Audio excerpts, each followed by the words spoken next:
Nah, yang pertama ya, Cremona. Cremona lahir di Itali atau orang Itali. Jadi setelah selesai pendidikan di kota kelahirannya tahun 1848 ya, 1848, ratusan tahun yang silam. Cremona ikut Free Italy Battalion perang melawan Austria dan dia menyerah pada 24 Agustus 1849. Pada tahun yang sama, dia mulai belajar teknik sipil di Universitas Pavia. Lulus menjadi doktor pada tahun 1853. Setelah itu, dia mengajar di beberapa tempat di Pavia dan Milan. Nah, pada tahun 1860, Cremona menjadi profesor di Universitas Bologna dan profesor geometri di Politeknik Mian. Kita lihat hasil formula yang ditemukan oleh Cremona. Ini hampir setiap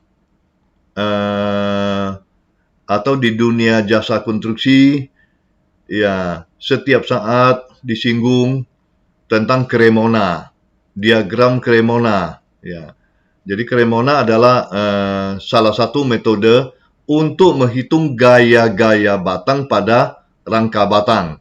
Ya, nampak ini ada contoh, kita ambil suatu rangka batang jembatan, ini bisa tower, bisa tower transmisi, bisa jembatan rangka, bisa gading-gading kap atau kuda-kuda, ya dan lain-lainnya.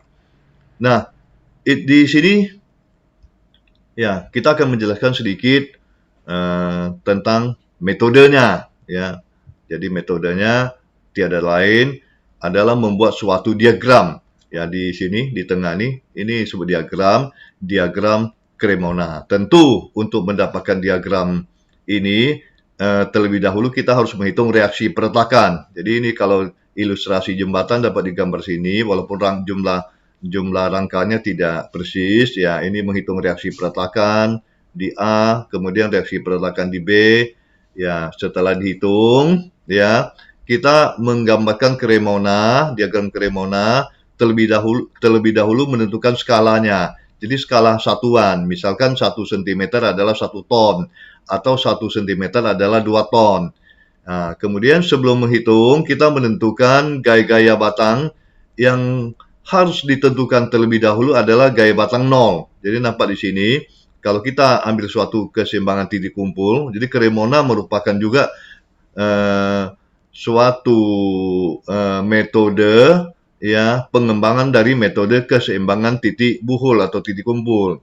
Jadi nampak di sini, ini batang horizontalnya adalah batang 0, sehingga batang vertikal kalau kita katakan V1 di sini akan sama dengan reaksi peretakan vertikal di A, atau kita katakan VA.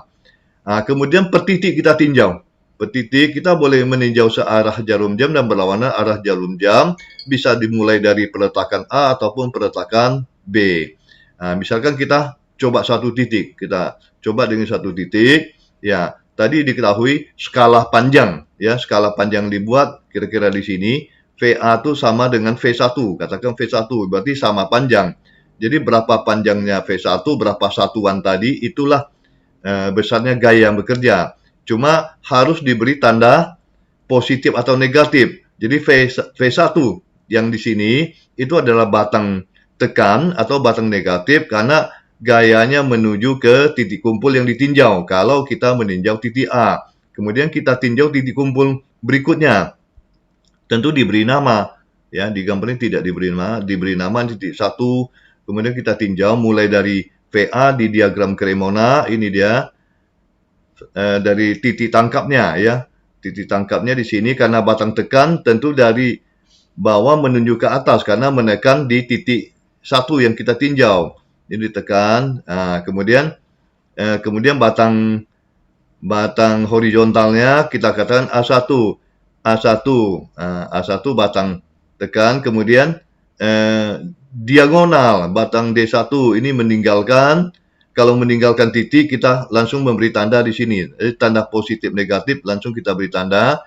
bekerja terus ya, setiap titiknya terus-menerus sampai selesai. Sehingga timbullah diagram seperti ini. Jadi diagram ini timbul, tinggal kita mengukur skala gayanya, skala dari diagram Cremona itu didapatkan berapa besar gaya dan ditandai dengan positif negatifnya. Dan kalau positif dia adalah batang tarik, sedangkan negatif adalah batang tekan.